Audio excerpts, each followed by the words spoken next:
Good afternoon. My name is Ryan Belliveau, and this is my presentation for implementing a new work from home policy for the Vermont state government. For those that remember, this will be very similar to the work from home policy that was instituted during the COVID-19 pandemic. However, our plan is a little different in that we plan to make it long term, if not permanent. So today we're going to be talking about some of the pros and cons of why we should have a work from home policy, a more permanent work from home policy. There's a lot of good benefits to have from having state employees work from home. Pretty clear. We're going to lower pollutions. We're going to save a lot of taxpayer money. We're going to produce more, better quality work product, meaning all the papers, permits, licenses, anything the state employees will produce, we can make better and at a higher quantity. We'll also be able to keep the good employees longer by allowing them to work from home and have a better lifestyle. So lowering the pollution is our number one goal with this work from home policy. We have a net zero goal for 2050. That's something the governor's been very adamant about. It's something the federal government's very adamant about. It's something that we all really want. And by having a work from home policy for a majority of state employees, we can get closer to that 2050 goal. The biggest cut from that daily pollution is going to be the daily commute. Every day, Monday through Friday, sometimes Saturdays, thousands of state employees are either driving, taking buses, taking trains, traveling in some way using fossil fuels to get to a centralized location to work.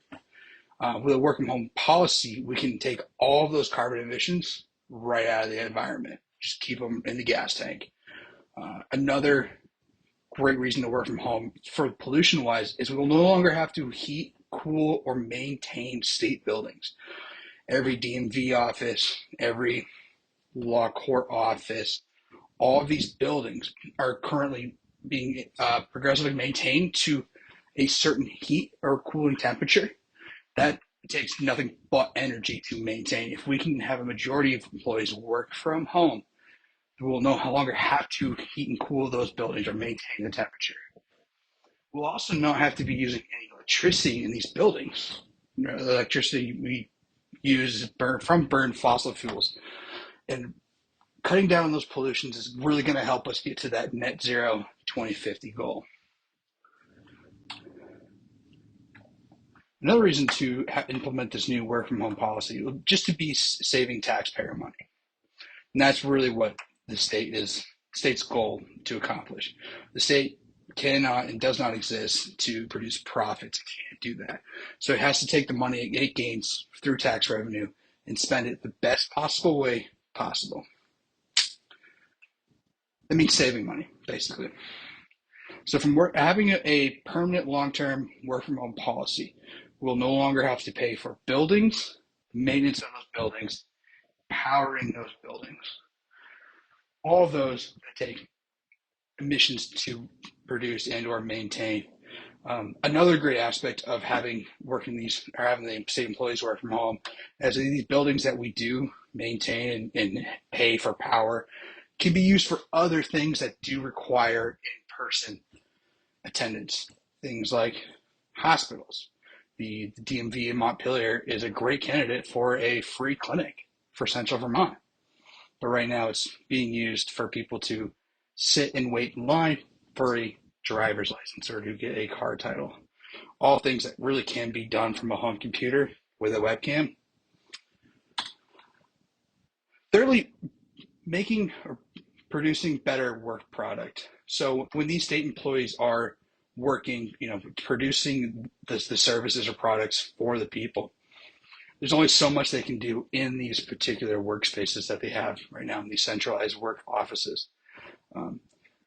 If we take them out of that, put them or let them stay at home, they can produce better work product by not having the distractions from an everyday workplace, sounds, people,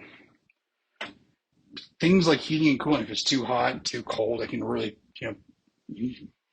produce a lower quality work product if it really affects those employees. Having them work from home will let them, dictate the environment that they can work in.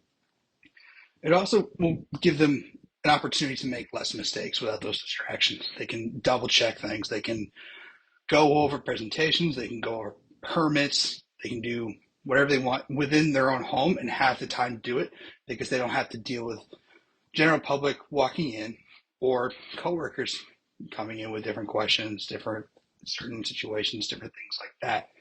A great example is if we have a state employee who's in charge of producing permits for ditches, water drains, that kind of thing, they can use a state vehicle, go do the physical inspection of the site, come back and have the time and the correct environment to produce that permit to the best possible standard that they can. Whereas coming back to an office space maybe would not give them the best opportunity to do so if they got people coming in and out, opening and closing doors, sirens going off, noises, whatever it could be, we can eliminate by implementing a work from home policy. So our major goal is producing less pollution. Our goal for 2050 is to be net neutral, meaning we're going to save so much on our emissions that it's going to cover the amount of emissions that we produce.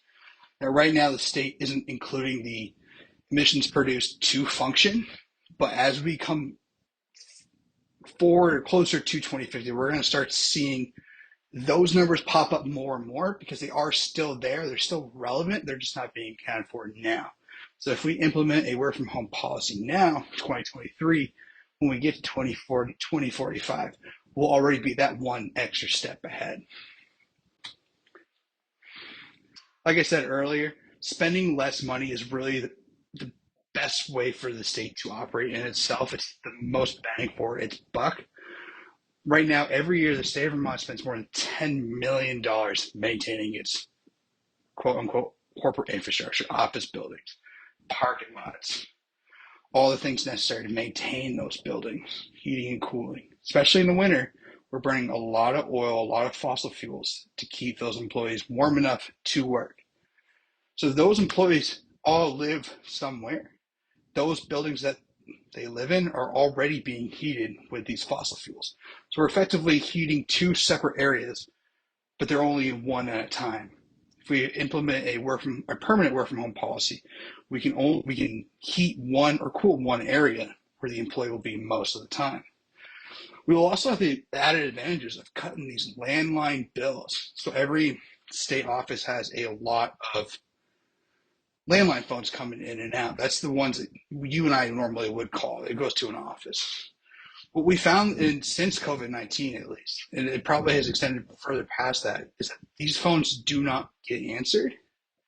So we're questioning why bother having them if they're not being used as they're supposed to.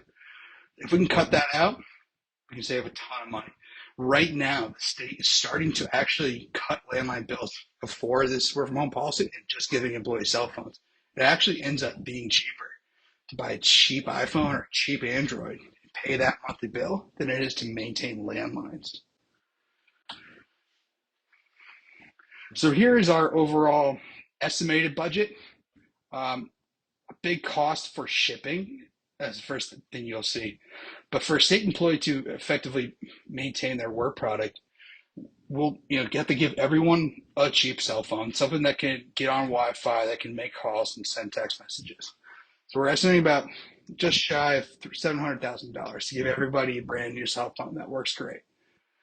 We're also going to budget just under $2 million for laptops, and these are going to be important for them to write emails, produce permits, work products, drafts, all those kind of things. A majority of everything they're going to do is going to be on this laptop. So we got to get decent enough laptops and then give them to every single employee. Like I said, one thing we didn't realize is shipping costs. So the whole point of a work from home policy is nobody's producing emissions or pollution going back and forth to the office. So we're going to have to ship through USPS or FedEx, UPS, whatever it is, all this equipment to them. We're estimating about 250 for the first year.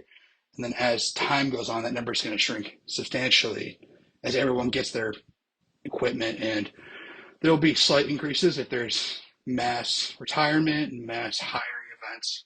It should all, fall overall.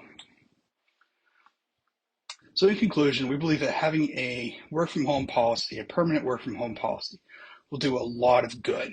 We'll have lower overall pollution.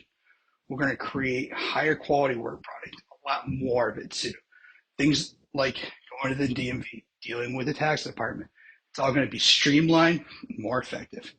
And the Vermonters are going to start saving a ton of money by saving. We can take these savings and we can implement newer, better infrastructure, roads, broadband, whatever we think we can need. We're going to have those funds standing by from just saving all of this money. If you have any questions, please feel free to email me at RXB, that's Romeo X-ray, Bravo 08230 at vse.edu. Thank you.